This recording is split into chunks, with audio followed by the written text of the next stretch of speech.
All right, and we're back. So another problem is going to look like this, right? It's going to have maybe some extruded addition sticking out at the top, right? And they want you to, instead of having it sticking out, they want you to change that extrusion to where it cuts through the gobbledygook down here. So what you would do is you would go up to where that extrusion is located. So it's not this one here where the circle is. You're going to go to the extrusion where it's kind of sticking out. You just right click.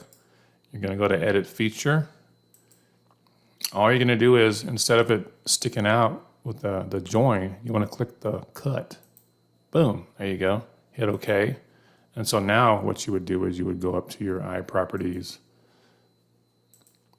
You would do your physical, your update. And I'm probably going to ask you, what is the volume of that or the area or whatever. So that's really all you do on that. You just want to Edit Feature, and instead of it like sticking out, you just cut it, make the cut, and it goes through, slices it through, bam.